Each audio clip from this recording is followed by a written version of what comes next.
If you don't like boring news but still crave the truth, then dive into The Robert and Crew Show. From mind-bending conspiracy theories to wild weather phenomena, we've got it all. Ever wondered what's really happening in your hometown, or what secrets the global news isn't telling you?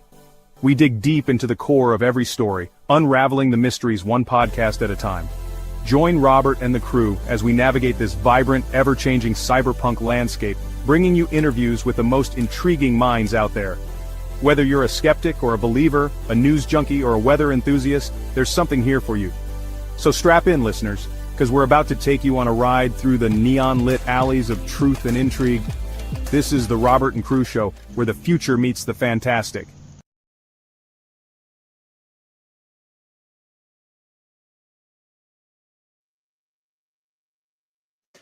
Welcome back to the Robert and Crew Show.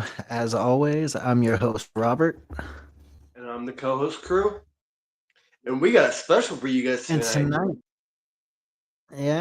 Tonight, what will we be talking about, Crew? Hey, Julie, how are you? Hello, Julie. We are going to be talking, first, before I bring up who we're going to be talking about.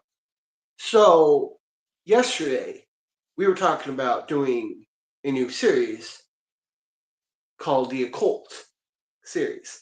Now, the cool thing about this is we're replacing it. We decided to use this series instead of doing the JFK files because the JFK files was boring us to death.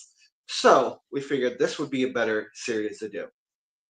And since we're so much intrigued with the occult, there's one person in particular that we love to talk about. Charles Manson. Oh, yeah. Charles Manson.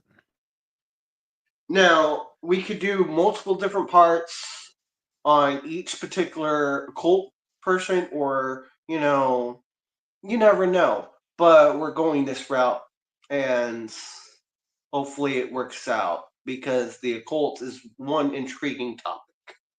Oh, for sure. Hey, Jamie, how are you? Hey, Jamie. This is Charles Manson. All right, guys. So, Charlie Manson was born in 1934. He spent much of his early life in a correctional institution before founding the Manson family back in the 1960s. After his release from prison in 1967, he moved to San Francisco, beautiful San Francisco, where he attracted a group of followers from the city's Bohemian youth culture. By 1968, he had established a communal cult at Saffron Ranch near Los Angeles, preaching a mix of eccentric religious teachings drawn from science fiction, the occult, and fringe psychology.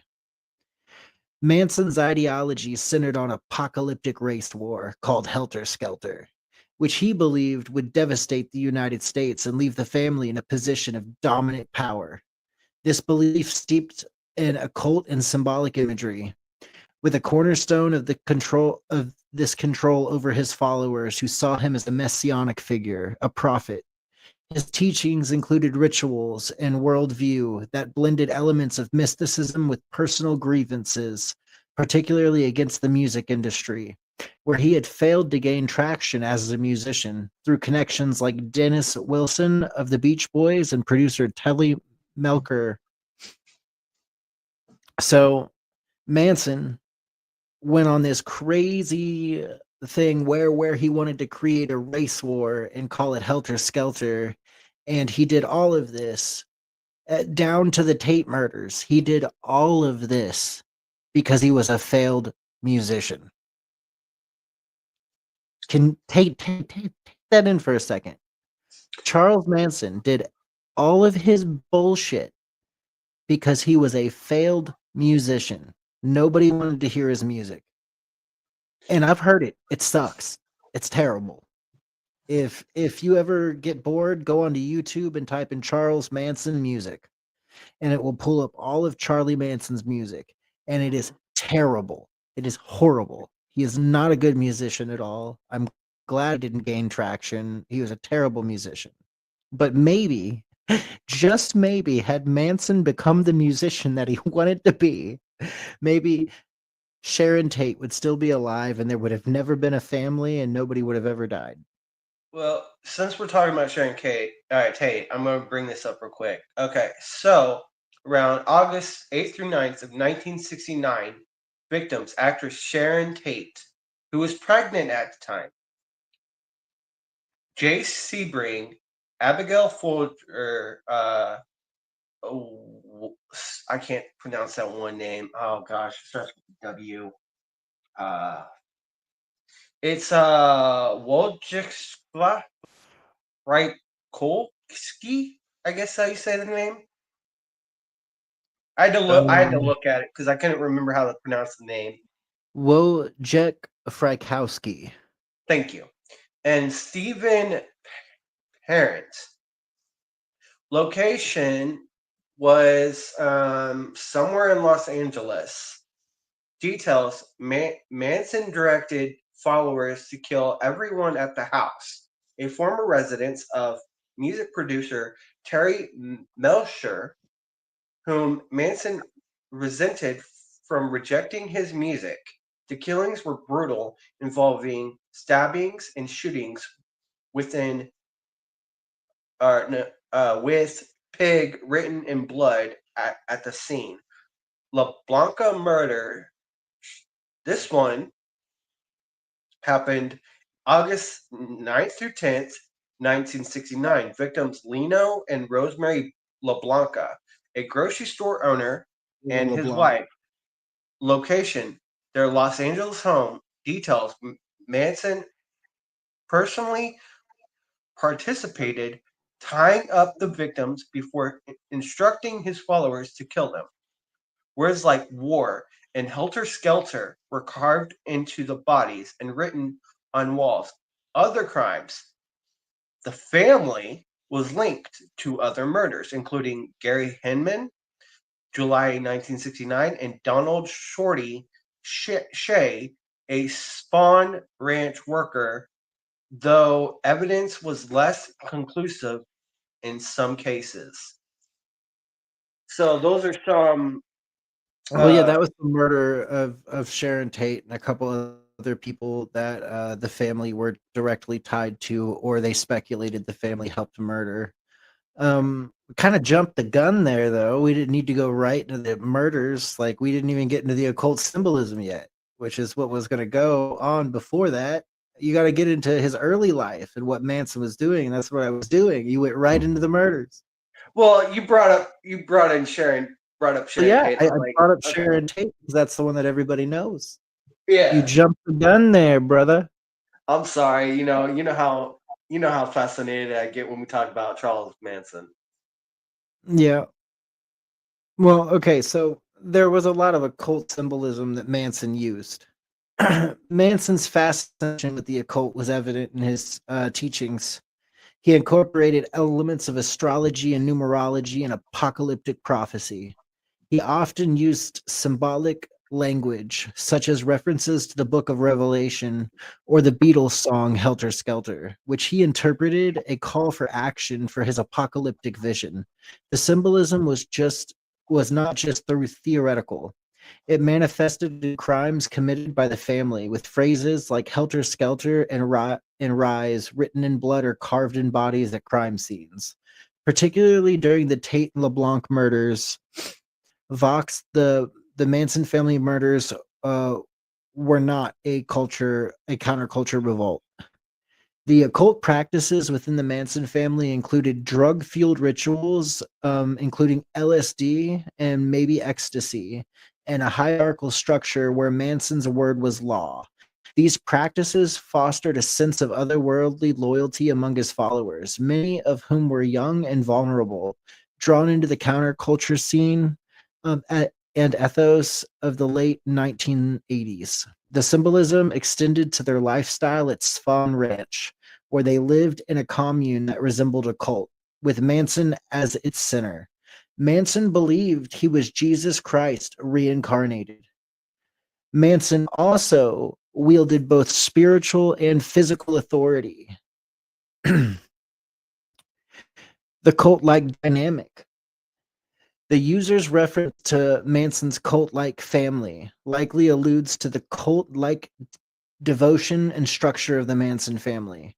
Though the term cult, the family was characterized by its communal living. Therefore, they appeared to be a cult. They shared beliefs and blind loyalty to Manson. Members including Susan Atkins, Patricia Krowinkle, and Charles Tex Watson were deeply indoctrinated, seeing Manson as a prophetic leader, possibly the reincarnation of Jesus, whose commands were divine. The dynamic was crucial to their willingness to carry out these violent acts, including the murders. The family structure was hierarchical, with Manson at the top, and their activities included drug use such as LSD and ecstasy, orgies in preparation for the anticipated race war. The cult the cult like environment created a sense of isolation from the mainstream society, reinforcing their allegiance to Manson's vision. The term could also metaphorically suggest the family's youthful, impressionable nature, akin to young horses, though the interpretation is speculative without further context. So basically, they're saying that the cult, like them calling Manson's family a cult, was not a correct term, and they believe that when the term cult came out, so it was actually spelled C-O-L-T, cult-like. So they said that Manson used cult-like as a reference to basically farming young horses. They were his colts. They were his young horses. So Manson treated these people like livestock, basically. Mhm. Jeez Louise. So Manson, you kind of already went into like the Sharon Tate and the LeBlanc murders. Okay. Manson very famously dosed the entire Manson family with LSD, and he would do this regularly. He would give them like I can't talk. The numbers differ, okay? Mhm. But anywhere from 2 to 10 hits of LSD. 2 hits of LSD has been looked at as the gateway to God. Okay? Like, so imagine being on 10. Yep. Basically, Manson drugged his followers to the point of no return. They did everything he said because he was controlling them. The LSD was given to Manson by an unknown perpetrator, but a lot of people believe that Manson was tied in somehow with the CIA and their famous project MK Ultra, where where the CIA allegedly used LSD to try to control people's minds, which is exactly what Manson was doing at the ranch. Oh yeah.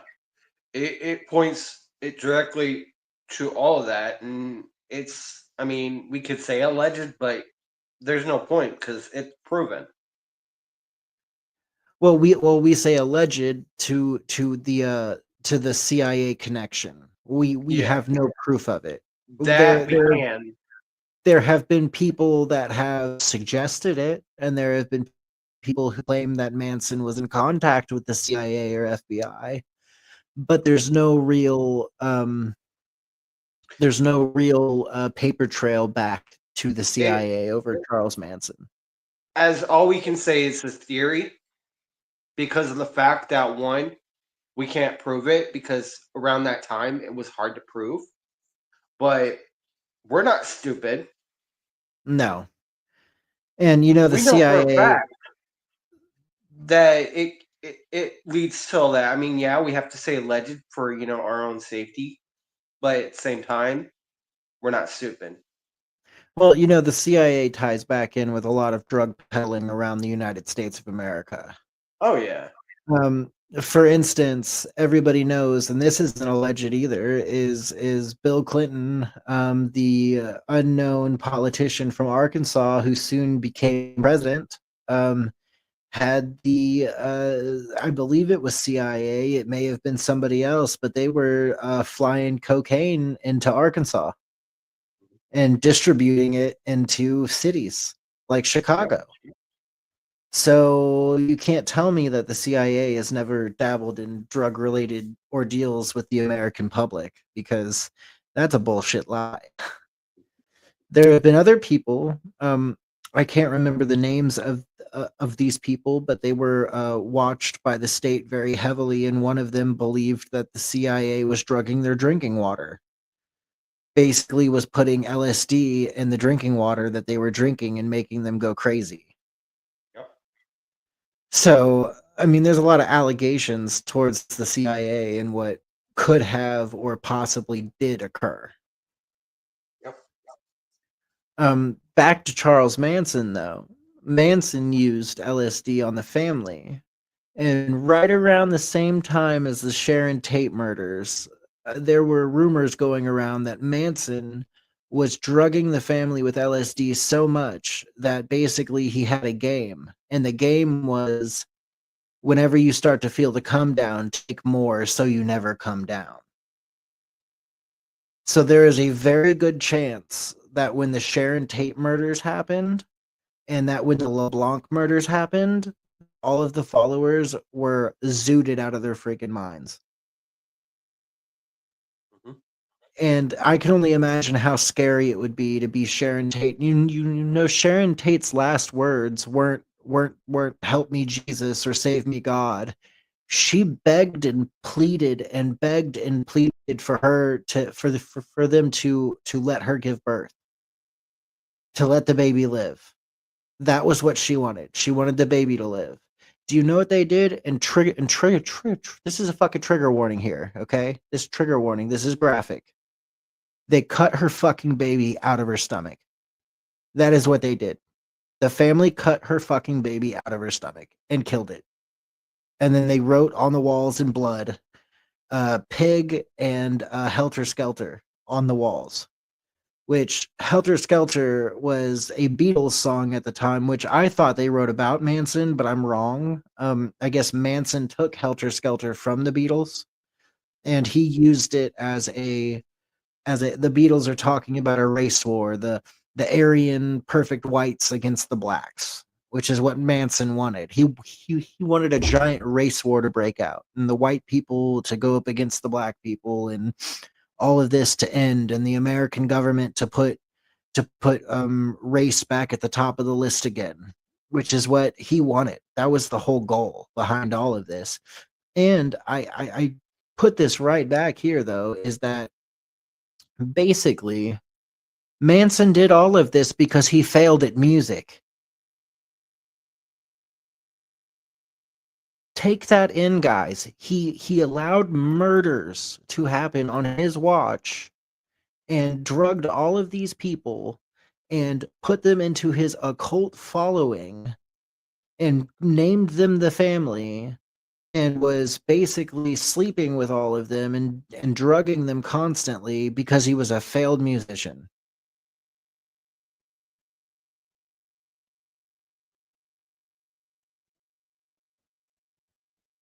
When you think about Charles Manson, what comes to mind? Well, honestly, the fact that he was a crazy psycho. So, like every video you've ever seen of Manson, he acts psychotic. Oh But yeah, like for but from example, from everybody that I've ever actually seen, though, like talk about who Charles Manson was, he wasn't really like that. He was only like that for the cameras. He did it like purposefully for the right, cameras. He wanted people to think he was this crazy psychopathic freak, but apparently he was very smart. He was a very smart man. And I Well, mean, you like, kind of have to be. It comes with the territory when yeah, you're trying to control people's minds. right.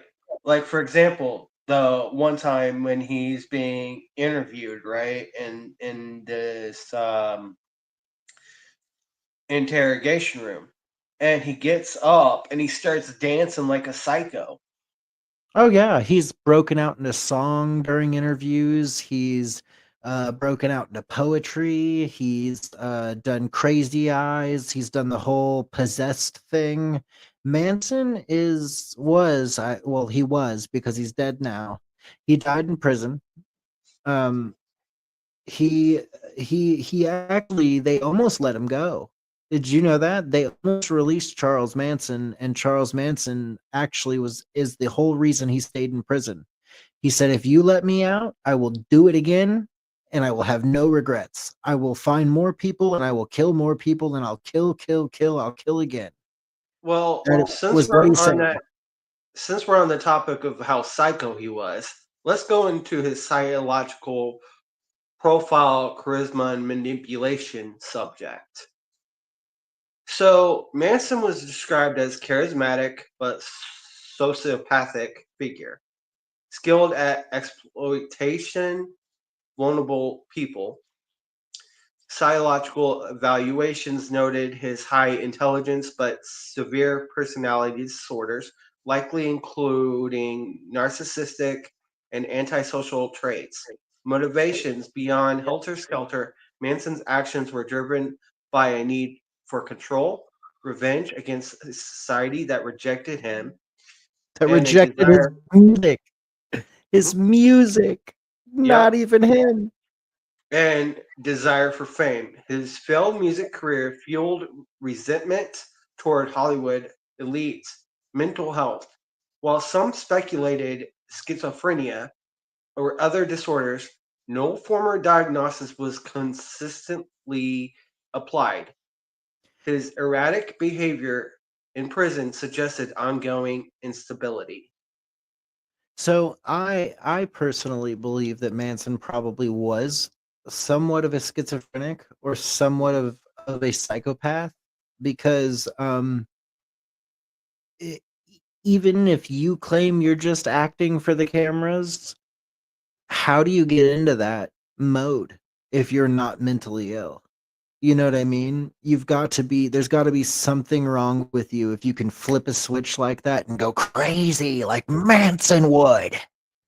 That's what he would do.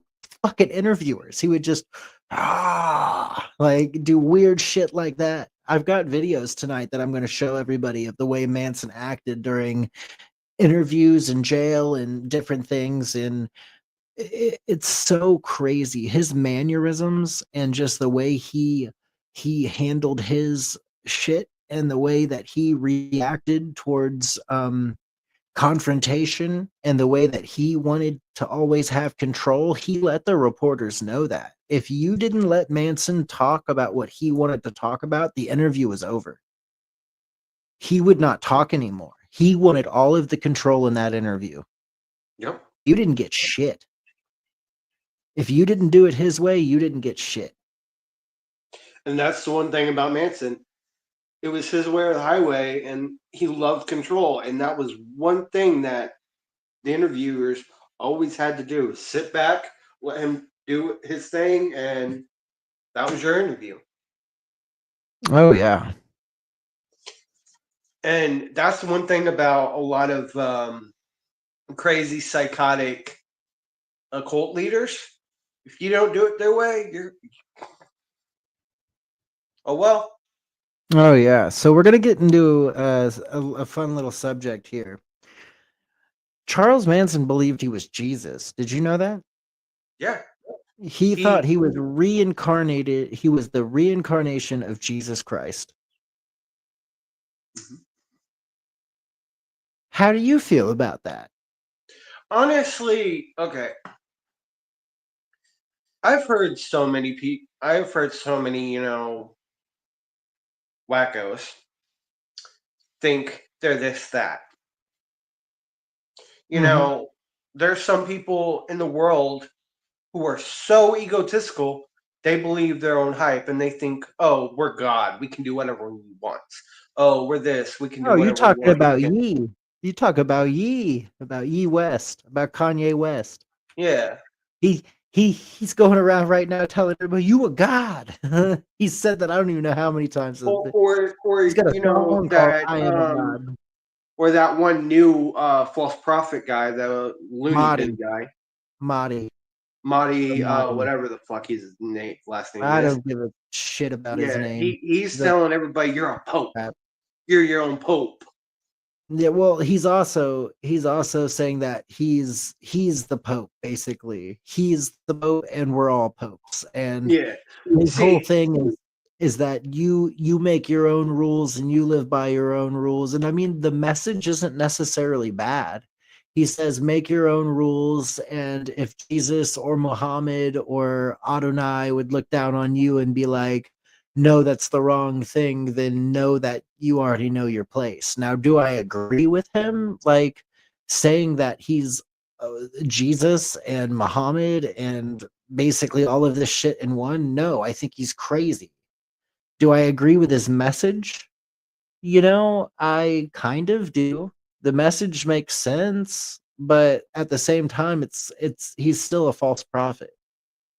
It doesn't matter what he preaches. Anybody can say that shit. Okay, well, your local preacher down at the Catholic Church can say that shit.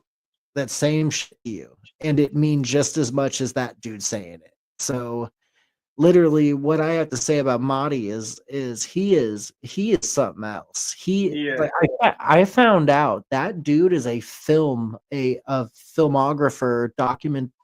a documentary filmmaker, who went he was like doing some kind of documentary or whatever, and basically got psyoped or co-opted into becoming a part of a cult like thing, and then he like got out of the cult and now he's creating his own cult, basically, is what all these people are saying. Is he's this is a cult thing, like he's trying to get a cult following.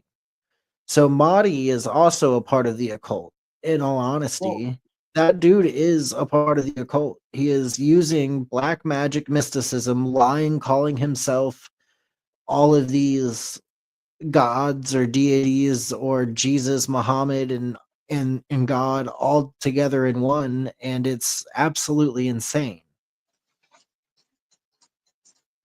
sorry Like if I y'all don't. hear that in the background. Me and Rob been dealing with the crazy ass storm all day. But speaking of which, since we're on the occult topic, I sent you a picture earlier. You did send me a picture earlier. I don't have it on the cast tonight, but I sent the picture to the Robert and Crew podcast channel on Facebook. It's on there. I've got everybody tagged on it.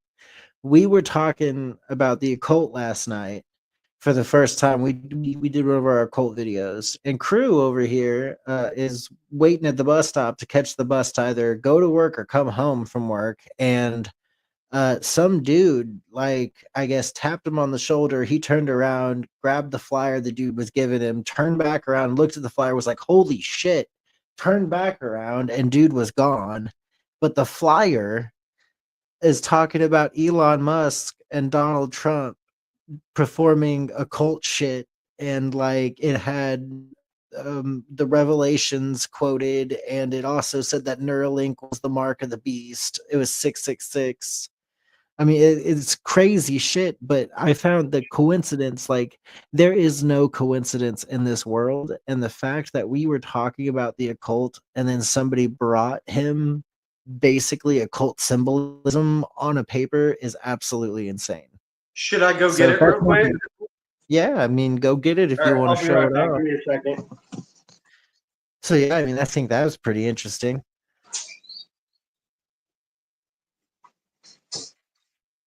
Yeah, that's your second warning, Josh. You're going to be banned from the group pretty soon.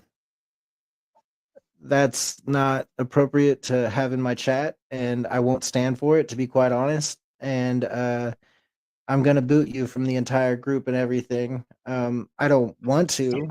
You're pushing it, and it's starting to really honestly piss me off. So take that stuff elsewhere, please.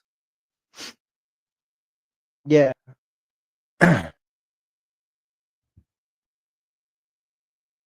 Yeah, so that's like stupid, crazy.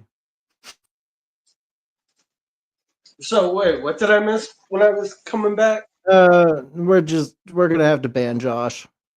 I think Josh is gonna get a perma ban.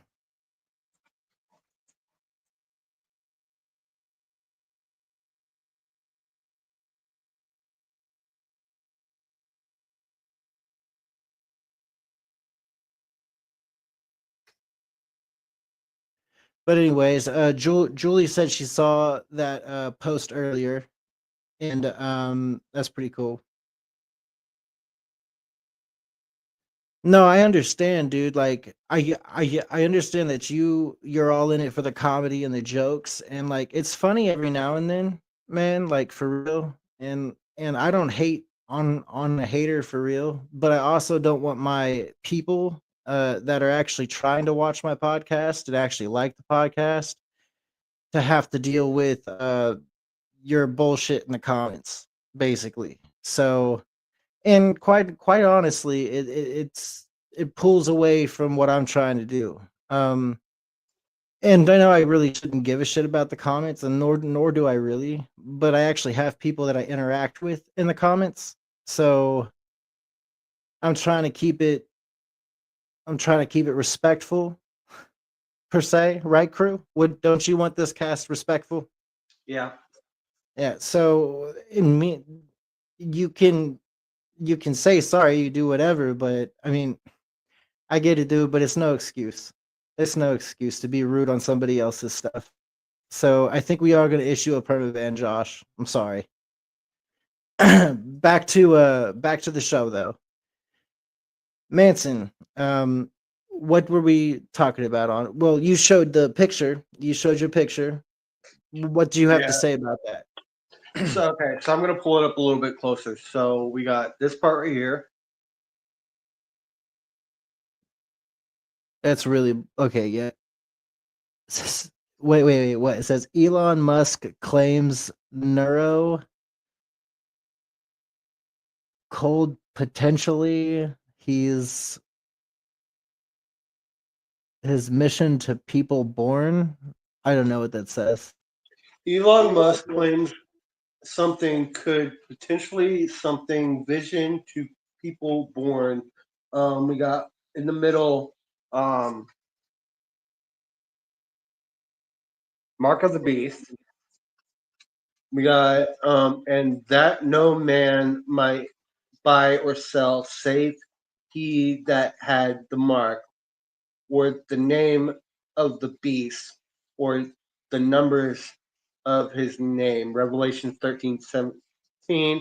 Then we got a picture at the very bottom Yeah, of Elon Musk and and Hitler. Adolf Hitler. Yeah, it's crazy, dude. Like, it's so crazy that got into your hands the day after we were talking about the occult. I mean, it's not stupid crazy, but it's pretty crazy. Um, so yeah, here here's what's Oh, weird. you good, bro? Here's what's weird. Okay, I don't know if it was intentionally given to me, but I know the guy was wearing an orange shirt. I was on my phone, sitting down, waiting for the bus, like I normally do, Yeah, and this dude just randomly taps me on the shoulder, places it in my hand, tells me to get off my phone and read this. And when I went to go look up again, because I saw him on peripheral vision, right? I know he was wearing an orange shirt. yeah, And when I went to go turn and look, I went like this, right? yeah. Nowhere to be seen. Like he Just never gone, existed. vanished, just Wasn't poof. he never ran? it was like he was never there. And I don't know if it was an angel telling me, hey, this is what's going on in our area Yeah. and I should watch out, I mean, maybe. or it was a demon intentionally giving me this. I mean, maybe. Or it's just some dude passing out propaganda. That's just what happens, dude. Yeah, Um, but the one thing that does not make sense is it was like he was never there. right. He was just boom gone. That's interesting for sure. To have coincidences, you start to realize when you get older that coincidences aren't coincidences. There's no such thing as coincidences. It's the energy that's put out in the world, that same energy comes back to you regardless of what energy you put out. And that's why you're not supposed to put out negative energy. The flyer can be presented as different as multitudes of things. There's a lot of people in the world today that don't like Elon and they don't like Trump. Okay, so like, and there's a lot of people calling Elon a Nazi, and a lot of people calling Trump Hitler. Which honestly, I think that's taken it a little bit far. But and to put it into perspective, guys, I'm Jewish. Okay, I don't think Donald Trump's Hitler. That's a pretty crazy thing to say. Do I think some of the policies don't benefit the American people? Sure. Yeah. I think a lot of the policies are actually quite harmful to the American people. But I also think that all of those same policies probably would have been implemented if a Democrat was put into office, besides the deportations. Everything else would have been put because the Democrats wanted to keep the borders open, and everybody knows that. They wanted to flood America with migrants, and I'll say it to the day I die, that's all they ever wanted to do. They wanted to flood America with migrants because they could pay them cheaper, but at the same time it was weird. They were like putting money on cards for them and giving them houses to stay in, basically squat in. Crazy. I don't understand that. I never will. Basically tear America down from the inside. Trump's the bad guy because he keeps his promises. He does some borderline fucked up shit, depending on who you are and what your beliefs are. Well, the fact that with Trump, he did his first term, right, for the 4 years. His first term was a joke. Yeah, it was complete. What are you talking about? It was not okay. It wasn't just a joke. It was a mockery. No, Trump didn't do anything because the Democrats didn't let him do anything. Okay, like the last 3 terms of the presidency has been ran and owned by the Democrats. I don't care what anybody says. Both parties are fucked. Both parties are stupid. Both parties are shit. Okay? They work for the same people. Both of them do. Even if you had a Democrat in office, nothing would be better right now. Nothing. It would actually be worse. I mean, it would be worse. Even if we had a Republican in office, it'd still be both parties. I already said that. Both parties. Right. It goes on in both parties. No party is a good party. That's why there's no argument on this. It's basically it's government is bad for you, okay? Like, government doesn't work for the people. Government works for a select few group. Like, and this does go right back to Charles Manson, by the way. Government works for a select group of people. Why do you think Charles Manson got out of prison every time he was booked? And he was booked quite a few times during his family matters issues. He was booked and almost processed, and then a sheriff would come up and he'd be like, that's not on your payroll, guys, and they would have to cut Manson free. Why do you think that happened? Because he had a lot of power and he knew what the fuck he was doing, and that's no, because yes, but no. It happened because certain people in the government had their own agenda. And that's they allowed him to get away with whatever he wanted. Well, yes, but I'm tying this all back into the Democrats and Republicans. Both parties do it. If it benefits them in any way, they will spend whatever money to make whatever happen the way they want it to happen. Because here's the thing: if it does not benefit the government, if it does not, in their eyes, be crucial to society, and if it's not balanceable for them, for their own benefits and good. It's real easy. It comes down to money. If it doesn't make them money, they don't want it. Exactly.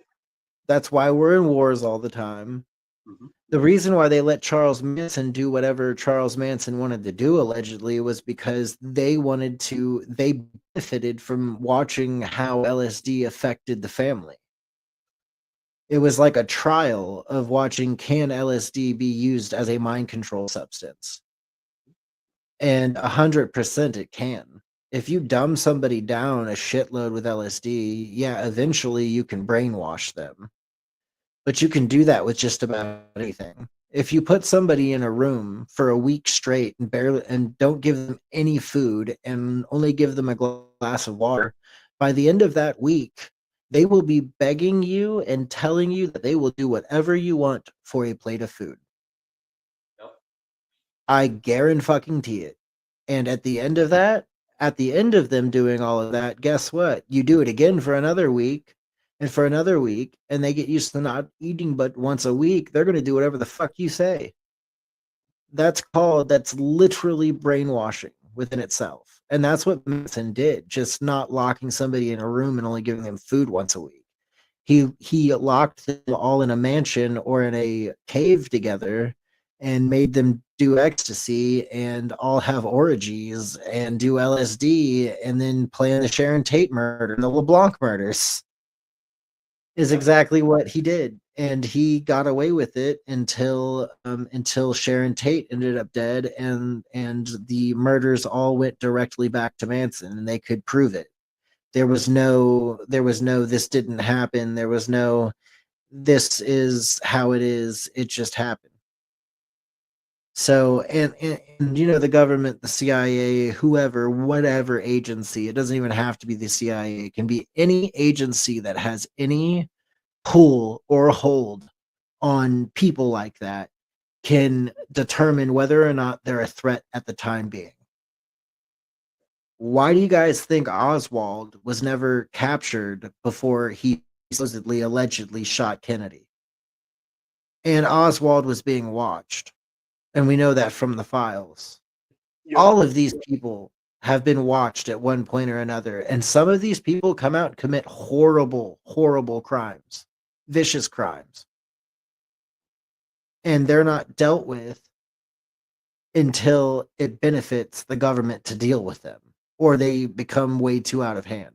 Because here's the problem: the government's going to look the other way until not only they see benefit on, oh, this is going to make us money, so we'll deal with it. But the only reason they look away for so long is because they want to see how far this will go. Well, yeah, if you can brainwash a society, you can control the world. That's why they put certain people in the office, let them speak. They tell the person that is speaking to us what they can and can't say. What do you use every day? They have control. What do you use every day? Every single day. You use it no matter what. You rely on it. Yep, exactly. This thing right here. This beautiful little thing right here. This thing, guys, if you think you're not being listened to and you think you're not being tracked and you think every Amazon order you order isn't known by some weirdo in the back of an NSA office, you are sorely mistaken, my friends. This is the tracker. This is the mark of the beast, and we all have one in our fucking pockets. So before anybody says I'll never accept the mark of the beast, you all already have. It's right here. This is it. They know what you do. They hear what you do. They can go through what you do. They can see what you order. They can stall your bank funds. They can do whatever the hell they want. Because you're carrying one of these. And I truthfully believe that. And they're about to switch to cryptocurrency. for their A own gain. central digital currency. It's not crypto. It's digital currency, okay? It's basically what China has already implemented, and the United States wants to implement it too, because then they can control what we buy and what we do. Good question, Jamie. Okay. So we covered the Zodiac Killer a while back, and I believe it was season 2 when we did the Serial killer episode. yeah, serial killer episode. That is actually one of my favorite serial killers to talk about. Honestly, he was very skilled. And The here's one Zodiac thing. was never caught, right? And Oh yeah, he was never caught. He was people never caught. joked that Ted Cruz Yeah. that Ted And Cruz, the American politician, was a Zodiac killer. here's what's funny. He would literally mess with the police and Oh yeah, he literally sent some letters and stuff, right? he would send them letters and he would also call them, sending them to where the next location would be and challenge them. So here's the thing. That's one killer that, now I'm not one for, I'm not one for, supporting serial killers. No, I don't believe in killing people. But when it comes to serial killers, he was one of them I did respect because he was smart. He knew what he was doing and he was smart about it. But at the same time, Charles Manson, back to him. He's an iconic. He's an icon, and I love learning about Charles Manson just as much as I love learning about the Zodiac Killer. Yeah, no, the Zodiac killer is a very interesting one. Oh yeah, Very, very interesting one. I enjoy the well, I wouldn't say I enjoy it, but I find a lot of interest in serial killers. Manson also does kind of relate to serial killers, so oh that's yeah, an interesting one. oh But yeah. my favorite would have to be, and like I use favorite loosely because I don't love serial killers, but my favorite case is Ted Bundy. And Ted Bundy, he was a different kind of crazy, my friend. He was a different kind of crazy.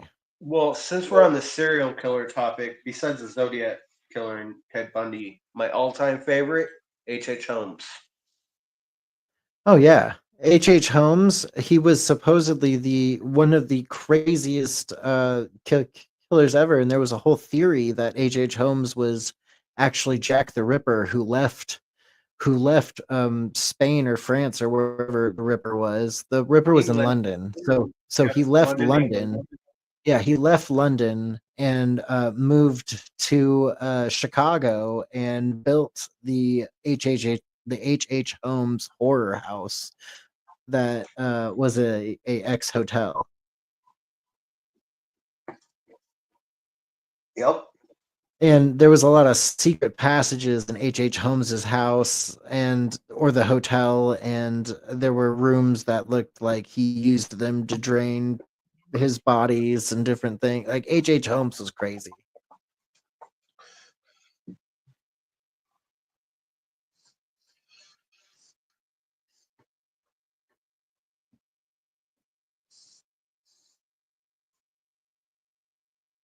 Uh, so But yeah, friends and established.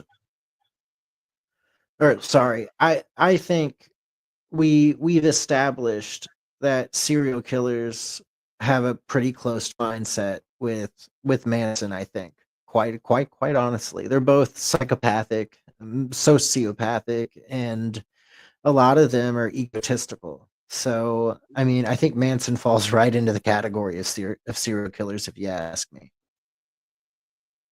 sadistic is another good term to use as well. Oh yeah. Now we do have some videos this evening that I wanted to show about Manson.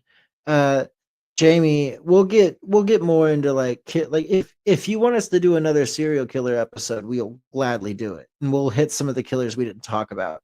I don't know much about the Green River Killer. I do know of him, but I don't know much about him, so I can't Didn't answer we that. kind of cover him a little bit in the serial killer episode? I that we don't did? I don't remember if we did or not. Hmm. But anyways, we're gonna get on the Manson videos tonight. You scared to die? Sometimes I feel I'm scared to live. Living is what scares me. Dying is easy.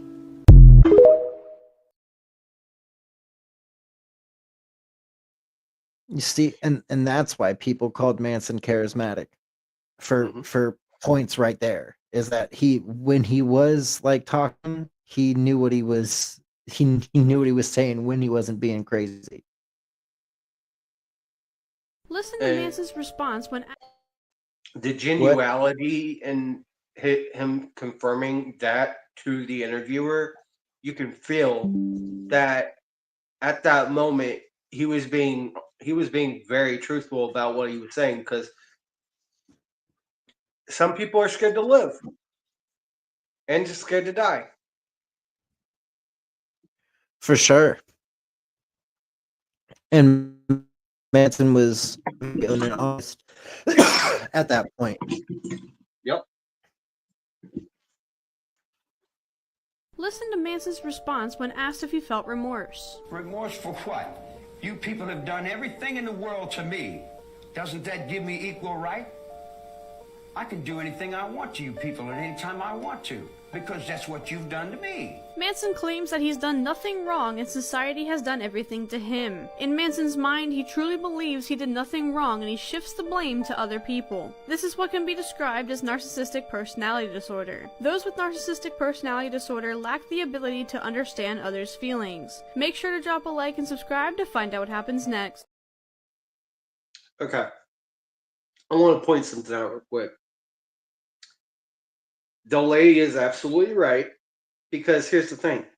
I've come across a few narcissistic mindseted people in my life, and that's exactly a narcissist, like she said, because I've even when I say I've come across, oh, there goes Robert. He'll probably be back. He's probably having technical difficulties. But yeah. So that's one issue that I've known see beforehand in my life. It's narcissistic people, and they're not fun. We What happened? totally got kicked out. Probably the weather. Yeah, the weather kicked us out. But anyways, we were trying to watch that video. Did you see it? Or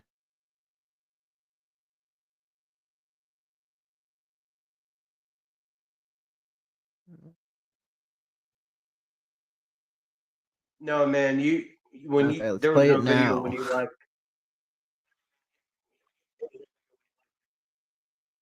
Listen to Manson's response when asked if he felt remorse. Remorse for what? You people have done everything in the world to me. Doesn't that give me equal right? I can do anything I want to you people at any time I want to, because that's what you've done to me. Manson claims that he's done nothing wrong and society has done everything to him. In Manson's mind, he truly believes he did nothing wrong and he shifts the blame to other people. This is what can be described as narcissistic personality disorder. Those with narcissistic personality disorder lack the ability to understand others' feelings. Make sure to drop a like and subscribe to find out what happens next. Okay, yeah, that video I did see. Yeah. How do you feel about that video? So, like I was Because saying, Manson did not show a single bit of remorse. yeah. So, like I was saying, so that lady's absolutely right. He was showing a lot of narcissistic personality disorder, and I can relate, in a way, a little bit, because I've come across a lot of narcissistic people in my life. One of them being my wife. Um, but it's a sore subject a little bit for me because at the same time, because I don't like narcissistic people. Yeah. It's one way or the highway with them. They see black and white. You do them wrong once, it's the end of the world. They're dramatic, Well, they're it not going to let it go. all about them. It's all about them. That's what Yep. narcissism is. Yep.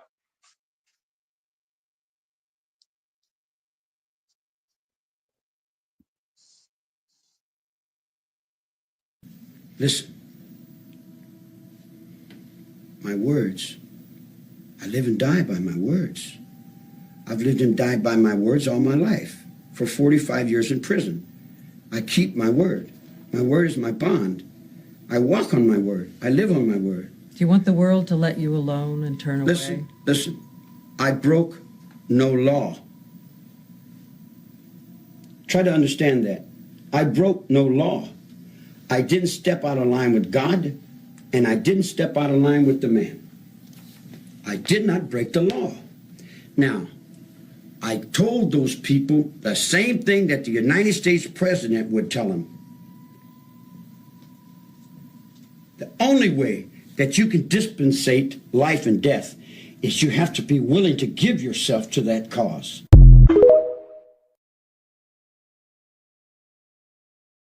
But yeah, Jamie, you're absolutely right on that. I 100% agree.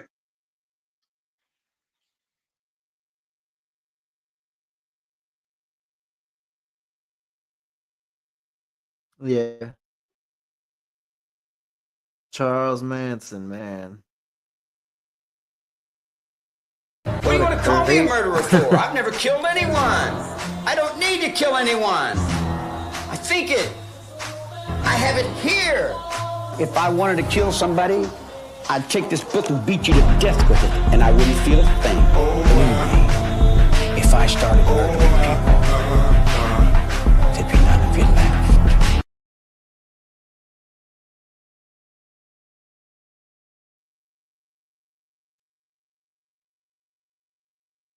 Yeah. Like you were saying, he goes crazy sometimes in interviews and courtrooms. That right there is a narcissistic person. That right there is a sociopathic, possibly schizophrenic person. The reason that the girls liked me was, hey now, I'm all around you, Hey now, up on your heart I can sing through you. And I play and I sing, and they say, hey man, you got soul in that music. And I said, yeah, I play a little bit, you know. I like music. And they said, man, you're really somebody. I said, oh, I am? Oh, I just got out of jail. I don't know what somebody is.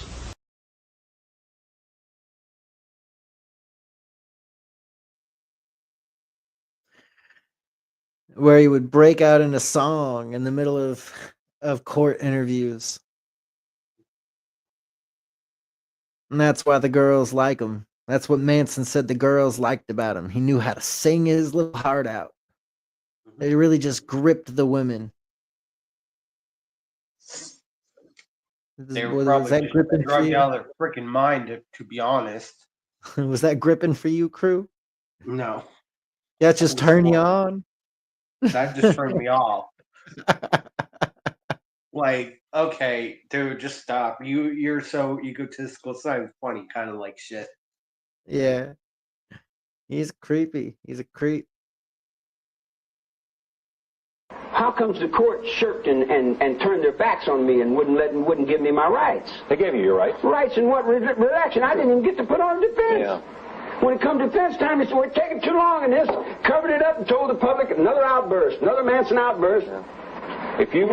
What defense did I put on? What witness did I call? Did I call one witness? I never got to call one witness. You will not find any group of people who will not believe, who don't believe that Charles Manson got a fair trial. And human rights are over in Russia. We won't look at Charles Manson. We'll just cover that up. We won't look at the fact that we've had a 9-year-old kid locked up and blaming him for everything we did since 1943, will we?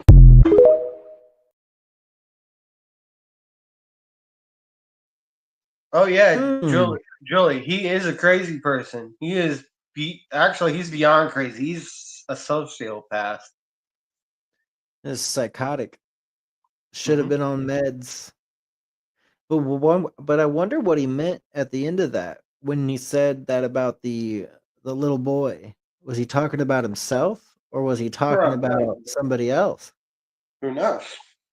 That was interesting. I'm not sure what his reference there was, but it was an interesting reference. Right. They say, you have the voice of God. And I say, there's a whole penitentiary guys like me. You know, I'm nothing. I'm just a messenger. I'm a witness. That's all. I'm just a poop butt that dropped out of the penitentiary. And they seen something in me I didn't see in me. What they say? They seen a nice guy. And I'm not a nice guy. But they seen that. So I said, well, as long as they seen the nice guy, I'll reflect the nice guy. I'll be the nice guy to them.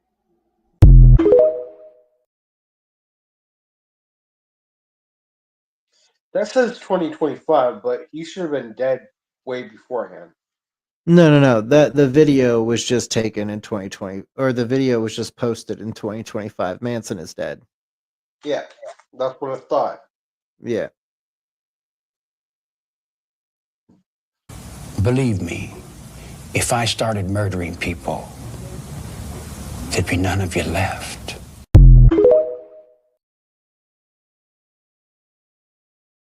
Yeah, keep telling yourself that, Manson. That's just such a crazy stare he has with those eyes when he's looking at people saying that. Like I totally understand why it's intimidating for some people. Yeah. Oh yeah, that's because he is crazy, Julie. He's completely crazy. Mm-hmm. Maybe I should have killed 400 or 500 people. Why is it doing that? Maybe I should have killed 400 or 500 people. Then I would have felt better. Then would have felt like I really offered society something. You know, if I wanted to kill somebody, I'd take this book and beat you to death with it, and I wouldn't feel a thing. It'd be just like walking to the drugstore. You've got it stuck in your brain that I murdered somebody. What do you want to call me a murderer for? I've never killed anyone. I don't need to kill anyone.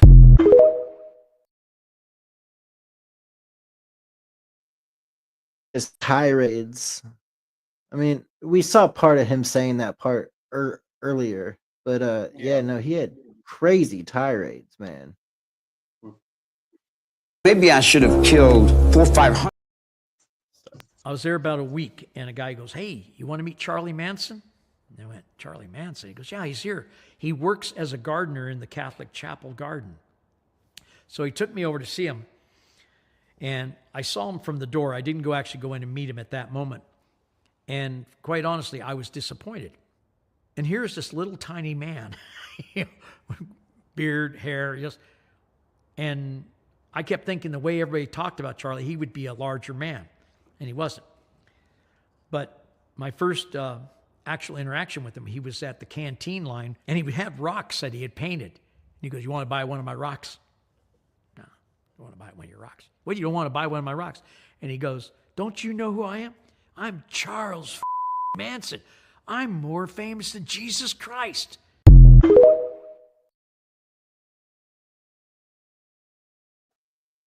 Man. Oh, Jamie, man. you're not wrong. My ears were bleeding when Charles Manson was singing. He just said he's more famous than Jesus Christ. Oh, Lord. Tell me about your life here in prison. Do you read newspapers? Do you listen to the radio? Do you watch television? Do you communicate with people on the outside? What goes on for Charles Manson in this prison? Well, I can feel the grass growing out there on the lawn, and there's a few trees that's got some leaves on it that I can feel. And I've been in jail all my life, so I'm actually right here at home. How long have I been in jail? 34 years? 34 years, so... Out of 47, you've been here 34. I've been in jail, prison, a long time, all my life. I was raised up in here, so I understand jail.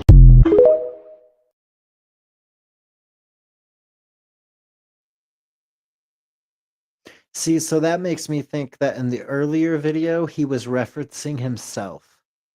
as being stuck in jail and being blamed for everything his entire life.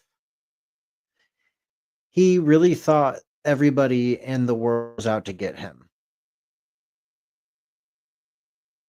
That's mental illness at its finest. Look at you today, 20 years later, and they still have no idea what you're about. Tell me in a sentence who you are.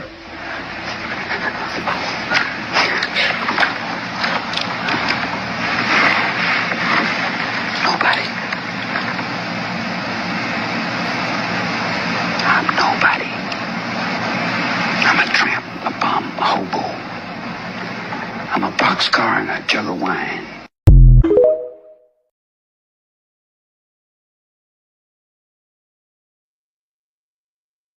That was Jamie his crazy did eye that move. with the Nazi symbol on his head. Oh yeah, no, he loved his swazi on his forehead. He actually he told people it was tattooed there, which I don't know if he actually did end up getting it tattooed there or if it was drawn on. But Manson did he quite frequently put the Nazi swazi on his forehead. But as you know, his whole main thing was to create a race war.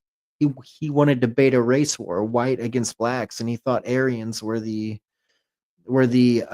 basically he believed in Nazi ideology.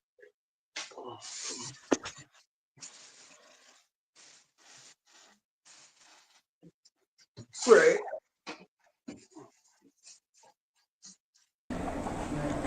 The book Helter Skelter. Right. You said that there are a lot of things wrong with it. What's wrong with it? Well, the book's all right. Got good paper and all in it. All this paper comes from trees. It's a shame to waste all your trees writing this trash for your children to be raised up in. Do you want your children to live according to the gospel of Helter Skelter?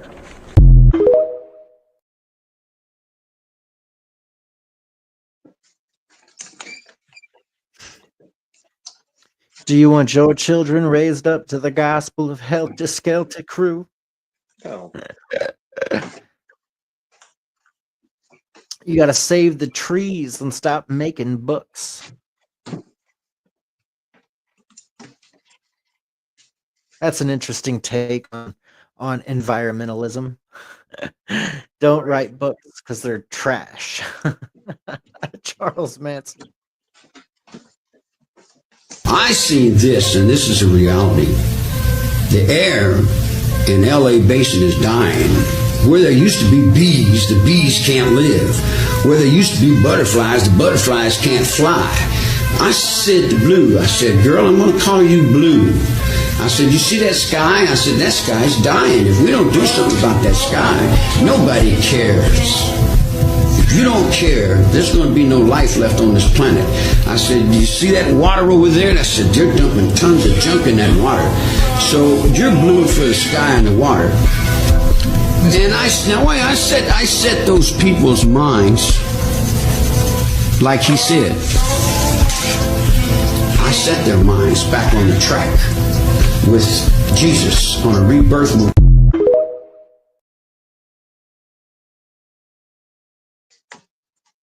He put them on the path of righteousness directly to Jesus.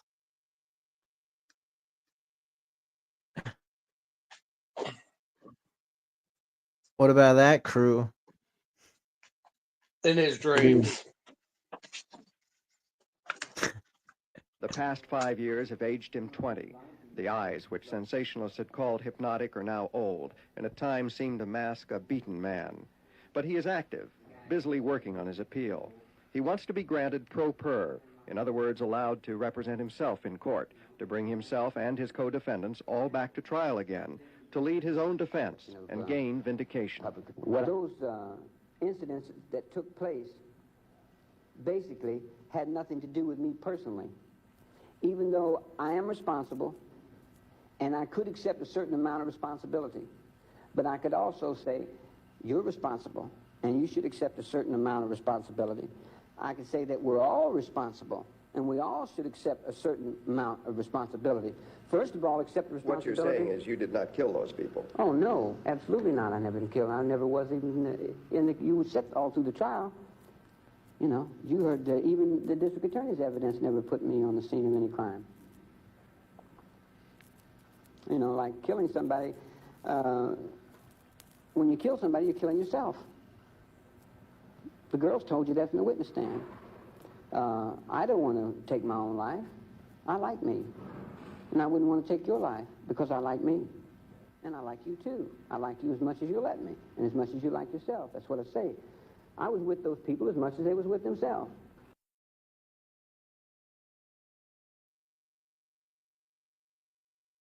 Very charismatic. Sad he went the way he did. Didn't have, like, I'm sure that had he not been a horrible human being, he could have done something wonderful for the world. I don't think you people want to know what I know. You wouldn't like it. Why? Well, because it's not very nice. Well, why? Because the people that you let run your lives aren't very nice. The people that govern you, the people that tell you people what to do, they're not good people. What do you think it is about you that makes people want to be a part of whatever it is you're a part of?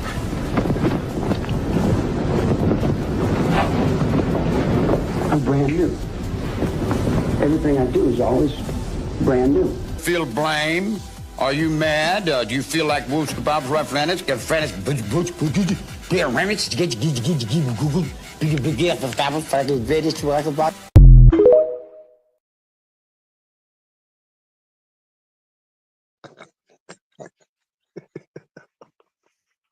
Yeah, I know, man. Charles would go crazy. He would go crazy sometimes. You believe your father is Charles Manson? Yeah, well, I did a test with my half-sister Rebecca, and that came back positive, and the only thing in common we have is our Charles Manson. And when I was conceived, they had conceived me in an LSD orgy, and when I was in the womb, my mother continued to do LSD, she said. So as a result, I believe I was born with a highly active pineal gland that excreted DMT into my sleep and gave me what are called today night terrors, where you hallucinate when you dream. I had hundreds of DMT highs before the age of puberty, naturally. What age were you that you discovered that you may be Charles Manson's son? I think I was 25 or 29 or something like that. It was like 1997, I think. Do you identify with Manson as your... Like, let me put it this way. Okay, when I got the first letter from him, I was living in Mission Hills, right off the 118 freeway. I was playing in a rock band. I was having sex with strippers. I was doing drugs, and I was conspiring to take over the world. I mean, I was living his life, you know, pretty much. And, I mean, I could have moved anywhere on planet Earth. I was born in Chicago, and I moved in his backyard. Like, what are the odds of that? I was never a fan or any interested in being somebody's, you know, follower or whatever. So that kind of bothered me a little bit, actually, that I did have those kind of, you know, similarities.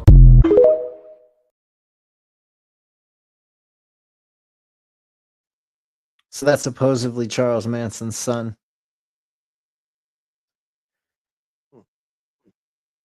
I don't know much about him, but I saw the video and I thought it was interesting enough to put in here.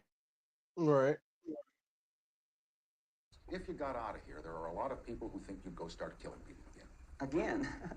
Well, you guys are misinformed. I haven't killed anyone. I didn't break the law. The judge knew that. But the people didn't want to hear it. The judge knew it. He washed his hands. He said, I know it, but what can I do? People want this. Judge never said that. Judge never That's said what that. Older said. No, Judge didn't say that. He got off and shook their hands, didn't he? You're so white and pure. Judge didn't say you were innocent. Are you innocent? Innocent of what? Well, that's what I'm saying. None of us are innocent. Yeah, just because you're convicted in a courtroom doesn't mean you're guilty of something. What does mean you're guilty? When you know you're guilty. What about Shay? What about him? Well, what about him? He got killed. Well, the word is you killed him. Word is that you're an old woman. Word is you have turkey in the sky. Word is, I don't know what word is. Somebody else tell you that. I didn't tell you that. Did you kill Shay? Hell no. Did you cut Hinman's ear off? Hell yes. Why did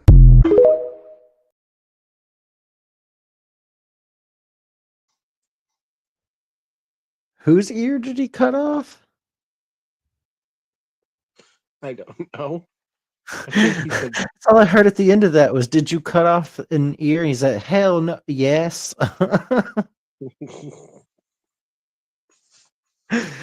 Oh my goodness. The mind is endless. You put me in a dark, solitary cell, and to you, that's the end. To me, it's the beginning. It's a universe in there. There's a world in there. I'm free. I don't need to live in this physical realm. I walk around in the physical realm, and I put on the faces, and I talk, and I play, and it's this big act, man. In the spiritual world is where I live. I exist in places you never even dreamed of. Prison is in the mind. It's locked in one world that's dead and dying, or it's open to a world that's free and alive. Drugs, LSD, I don't consider a drug. I don't consider peyote a drug. Those are more or less religiously significant awareness, mind-expanding apparatuses that come from the intelligence of the universe.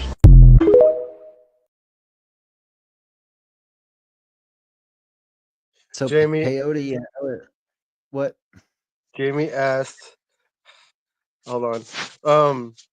How would you compare Charles to One Flew Over the Cuckoo's Nest? That was a movie, right? I never saw it. Yeah, I don't know. Let me ask Grok. Let's see what Grok has to say about that, Jamie.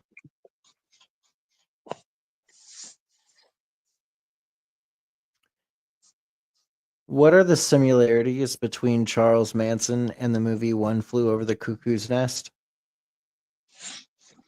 There aren't many direct similarities, but both Charles Manson and the protagonist McMurphy from One Flew Over the Cuckoo's Nest challenged authority in extreme ways.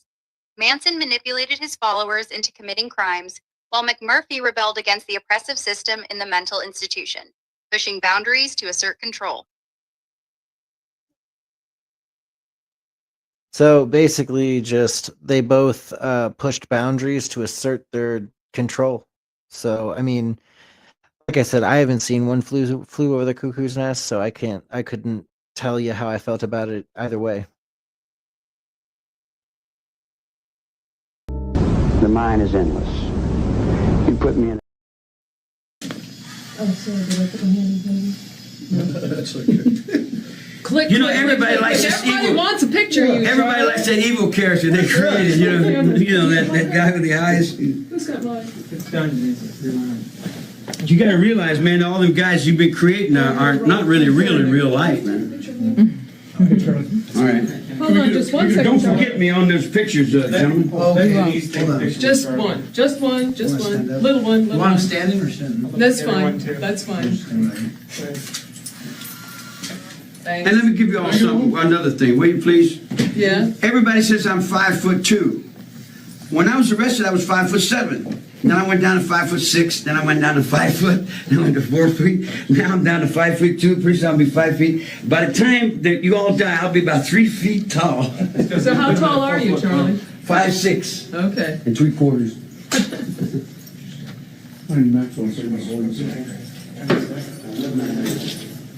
Charlie, you were real nice. Thank you.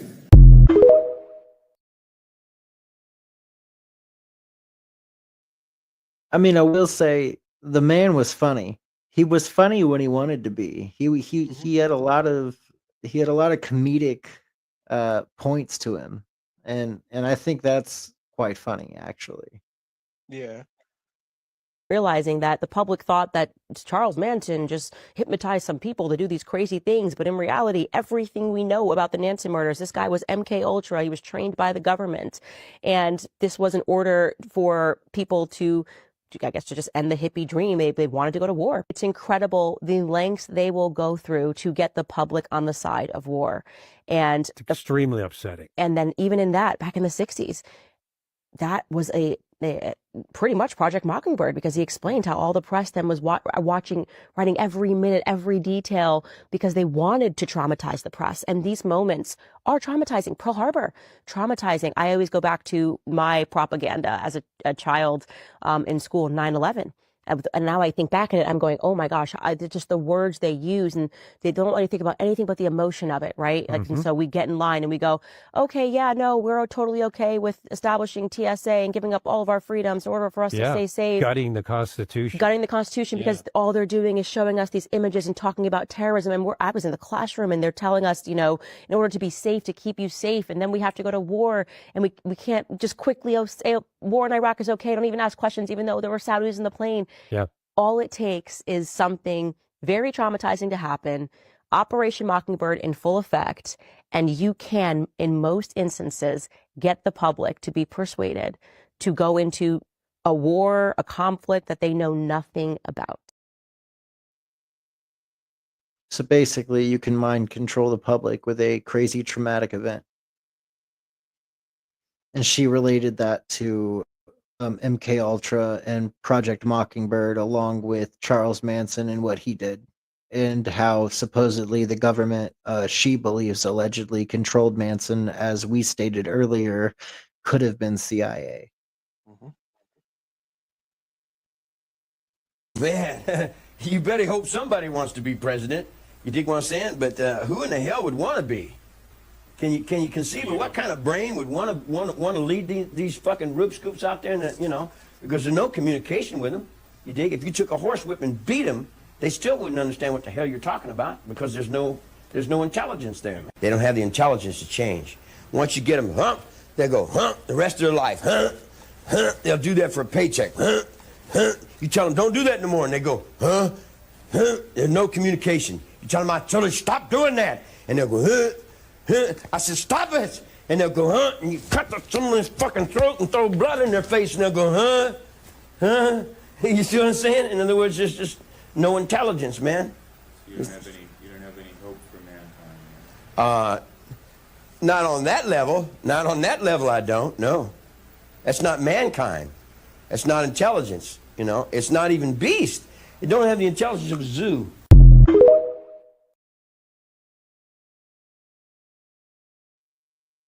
We're all zoo animals. Well, actually, we're underneath the zoo animals, according to Charles Manson. We don't know anything. None of us are intelligent. White people are rotten, and black people are just like them, because you've made them just exactly like you. They walk like you, they talk like you, everything they do is like you. They want to be you so much. They love your woman more than you do. They know your mind better than you. They wear your clothes. They've even learned to wear your shoes. You take them out of the jungle, and you want to make them into a man. Why couldn't they be left to be God? Why you want to make them into a man? In the jungle, they were God. Over here, everybody thinks that old black people are just dull old colored folks. But they're not dull old colored folks. They're very smart. They're very aware. And their capacity for fear is 3 times what yours is.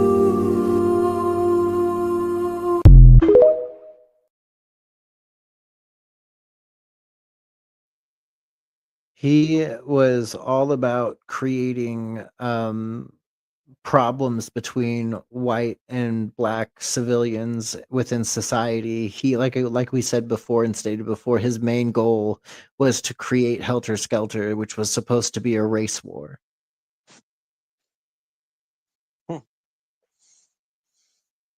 He didn't like black people very much. Right.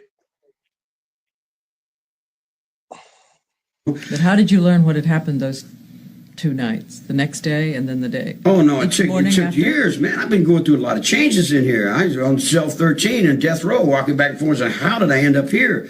I was headed for, I was going to San Diego. What did I do here? You know, in other words, like, wow, this is not, I didn't pick this trip. I didn't ask for this hand. That's what I said. We'll hold you on a table and we deal this hand to you. Hey, you got a hippie cult leader? I'm not a hippie cult leader. I never was a hippie. I don't know what a hippie was, But man. I come back one more time. I want to ask this one more time. You were not a shocked man when they came back. All right, I'll put it to you this way. Would you do me a favor when you leave? Talk to this lieutenant and ask him if he's shocked by what goes on in here every day. I see blood in here every day. Every day someone's getting shot, someone's getting cut, someone's getting beat. I've lived in that all my life, woman. That don't wrinkle up my forehead. You can pile out 100 dead bodies up in front of my cell and it don't set me to do nothing. You know, my mind is not set like that. I don't, I don't work like that. You weren't surprised. Let me say this. I feel bad. If anybody feels bad, I don't like to see any negative happen to anyone. I don't like to see children die. I don't like to see automobile accidents. I don't like to see people hurting each other. I don't like none of that. I don't get a thrill out of that, you dig? But I'm not going to sit here and tell you a bunch of malarkey. I'm not going to fill you up with bunk. If I can't fill you up with right, I'm not going to fill you up with nothing. So I'm filling you up with this. I tell you, and I tell you right up into the highest peak of your understanding, I did not break the law. It's that simple. I did not break the law. Now, all my life you told me, system, society, ignorance of the law is no excuse. Now, if you don't know the law, that's sad. But why don't you take when you think about that woman and her 8.5-month-old baby. Oh my goodness, here we go.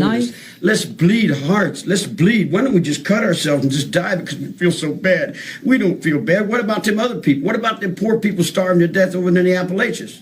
Do you think about that? What about the boat people that and all the other people that died over there? What about that little girl that ran through my ling and all them people you shot and killed over there? Did you feel bad about that? Did you feel bad about the Second World War when you piled bodies up to the sky? Come on, man. Don't put all that feel bad on me. You're the one that's feeling bad about it. If you're feeling bad about it, why don't you write a book or something and make some money? So what's the word?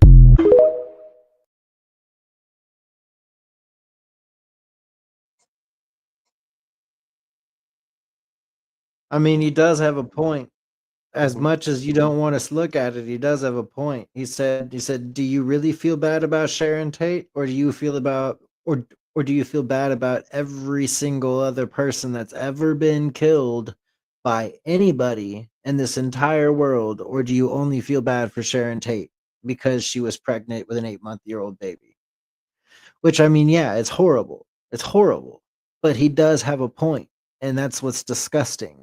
Is he's so charismatic in how he talks that he makes reporters freeze up because they're like, holy shit, like he's talking about the Second World War and how many people died during then. Yeah, that's way more important than Sharon Tate. What do I say to that? Well, the thing is you tell him, nah, bro, that's not happening right now. What's happening right now is the person you killed or the person that you were involved with murder. That's why you should feel bad about it. But Manson obviously had no remorse for not a single thing he did. Not a single thing that was done by him, for him, or because of him. He had no remorse for any of it. Right. Oh, you were sentenced to the gas chamber and then they modified the death penalty. Were you happy when that was done? Was I happy when what was done? When you found out that you weren't going to the gas chamber. You talking about dying. Now it gets me nervous. Why? Did you have any thoughts about something? You scared to die? Sometimes I feel I'm scared to live. Living is what scares me. Dying is easy. You love all the pain that you've caused people, all the anguish you've I don't know pain. I don't know pain. I have no depth of pain. I have no depth of suffering. I don't know ridicule. I don't know all the bad things. I haven't been punished by you all my life since I was 10 years old. I've been in every reform school you got across the country and used to lay down and have to get my ass whipped till I couldn't walk. Tell me about your pain.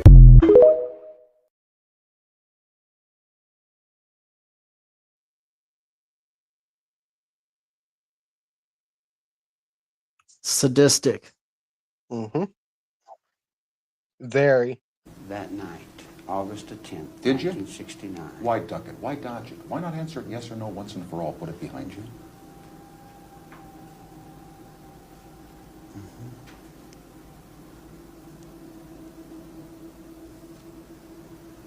Did I kill anyone? Did you tie up the LaBiancas?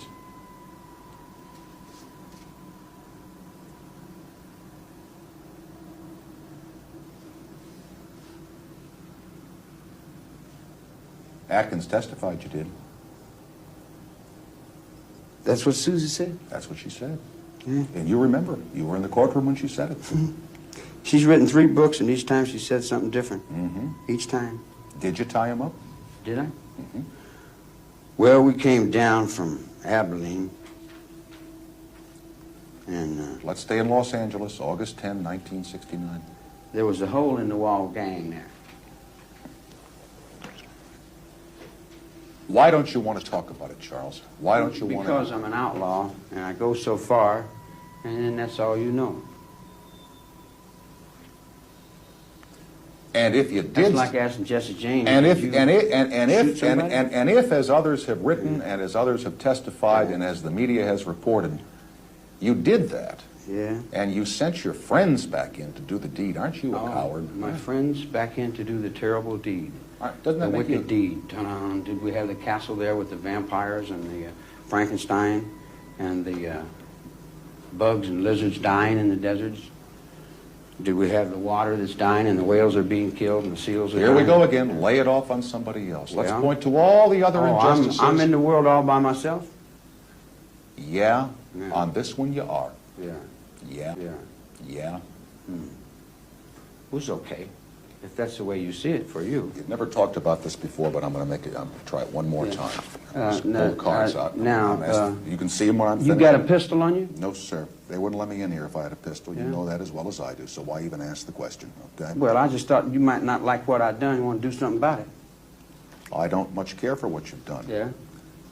A lot of people don't. How do you feel Yeah. about that? A lot Well- of people think you're a monster, Charles. How do you Yeah, feel? they think you're a monster because you reflect this news media on me. Cult leader. I never had long hair before I got busted. I never had a beard before I got busted. I went to shave, and the guy said, no, you can't shave. And I said, I need a razor to shave. He said, no, you can't shave. I said, let me get a haircut. He said, no, we don't want you to change your appearance. They said I had a great family, and I was the following and leaders and all that. There was no followers and leaders, a bunch of kids out the ranch playing. To me. Playing at what? Playing at living. Do you miss women? Certainly. My goodness. Yeah, damn right. Yeah. What do you think of women? Oh, I like them. Yeah, they're nice. They're put together well and everything, and they're soft and spongy. Yeah, they're nice. As long as they keep their mouth shut and do what they're supposed to do. Why do you say that? Because that's what a woman's supposed to do. Keep her mouth shut and do what she's supposed to do? Sure. And besides the son that you had in your marriage, you've got, what, 4 other children somewhere? I don't think I've been responsible for as much as you people want to lay on me. All right, somewhere out there, somewhere, there's at least one son that we know of that's your child, who's probably about 25 or 26 years old. You talk to that kid. What are you going to say to him? You got to catch it on your own, boy. Train's hard. The road's rough. And that's it. That's all I knew. That's all anyone ever told me. All right.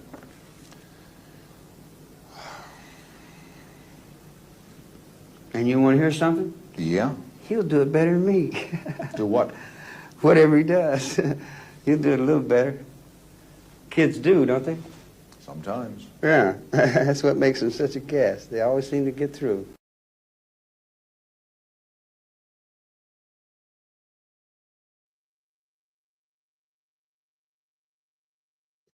The fact that he would refuse to even talk about the case.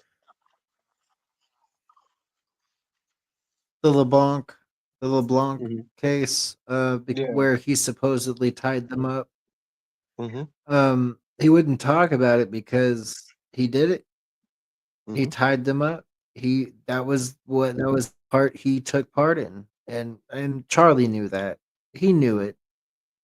But like every other person that's a schizophrenic serial killer or psycho, what they have to do is basically just sit there and lie and lie and lie, or turn things their way to where you listen to what they're saying and they sound like the better person or the okay person, or no blame should be put on them.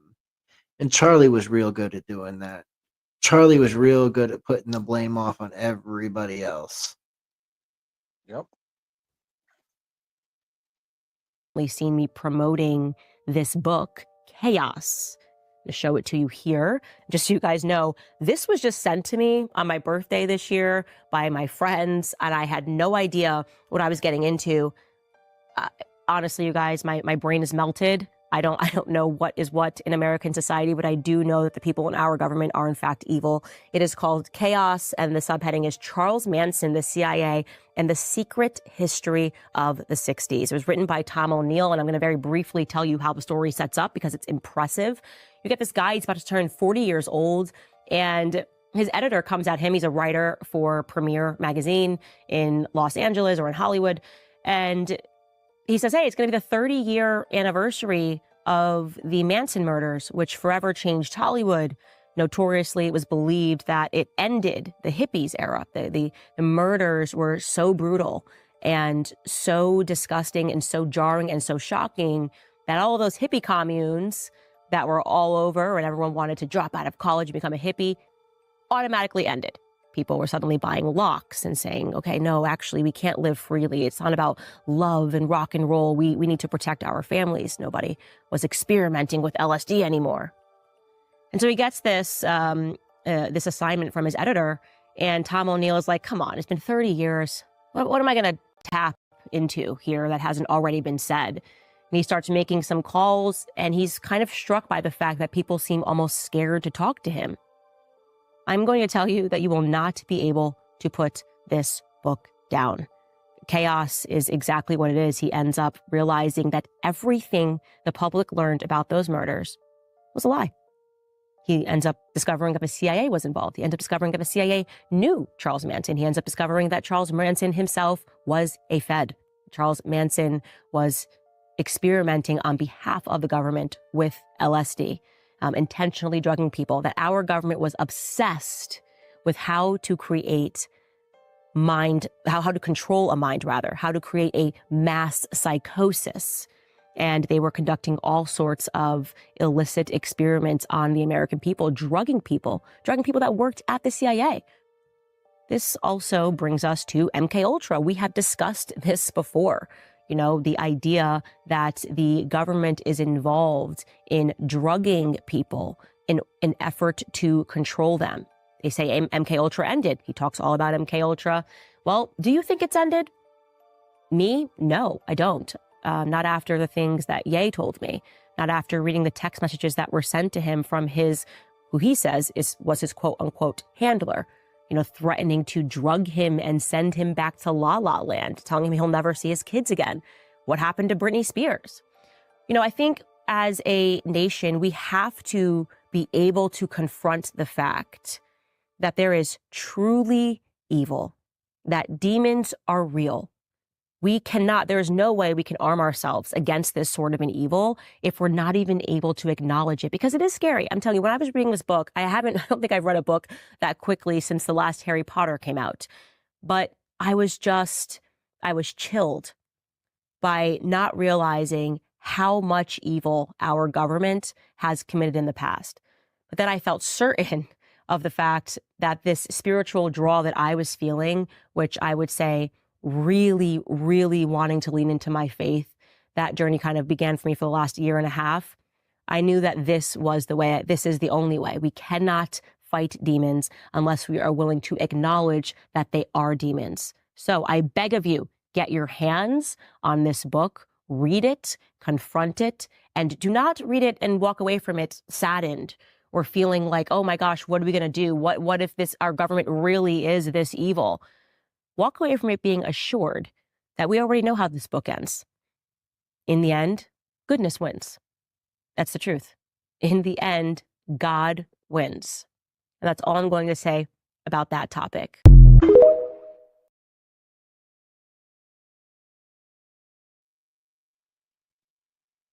So I'm going to have to get my hands on a copy of that book. I'm going to need to read that book.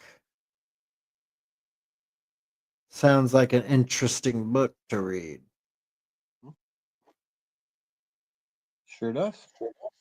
Well, what was your favorite thing that you got to learn tonight? How crazy he is. How just charismatically insane that man was. Mm-hmm. How tripped out he was, how possibly the CIA is connected in all of this, how possibly Manson himself was a Fed, how possibly everything we've been told about Charles Manson was a lie. Yep. The occultist symbolism that was painted with blood on the walls at Sharon Tate's house. The LeBlanc murders that Manson couldn't admit to doing anything wrong during. Mm-hmm. The trial freakouts that Manson had. The interview freakouts that Manson had. The moments. Mm-hmm. Manson was a crazy fuck. He was a crazy fuck. Yeah, he was. I have nothing more really to say than make sure you really pay attention to what the government tells you, because what they tell you is one thing. What they want you to know is one thing. The truth is always out there. Stay seeking the truth. That's what we all need to do. We need to always look for the truth, because the truth is the only thing that matters. It's the only thing that's important, and it's what will keep all of us alive, and it's what will help all of us gain access to a beautiful tomorrow. Mm-hmm. The truth will set you free, and that's why me and Robert are truth seekers. I want to know the truth about absolutely everything. Yep. And this will be a wrap on our first occult episode, the episode on Charlie Manson. I hope everybody. Mean our second occult episode? Or technically our second. This is our first in our series. Mm-hmm. But anyways, guys, thank you for tuning in tonight. Thank you for checking out the show. If you enjoyed it and loved it, please send it along to all your friends and the people out there that want to hear it. And if you know somebody who's intrigued with Charles Manson, send them this video. Like, share, and always subscribe. Have a wonderful night. Much love from the Robert and Crew Show. Peace. If you don't like boring news but still crave the truth, then dive into The Robert and Crew Show. From mind-bending conspiracy theories to wild weather phenomena, we've got it all. Ever wondered what's really happening in your hometown, or what secrets the global news isn't telling you? We dig deep into the core of every story, unraveling the mysteries one podcast at a time. Join Robert and the crew as we navigate this vibrant, ever-changing cyberpunk landscape, bringing you interviews with the most intriguing minds out there. Whether you're a skeptic or a believer, a news junkie or a weather enthusiast, there's something here for you. So strap in, listeners, because we're about to take you on a ride through the neon-lit alleys of truth and intrigue. This is the Robert and Crew Show, where the future meets the fantastic.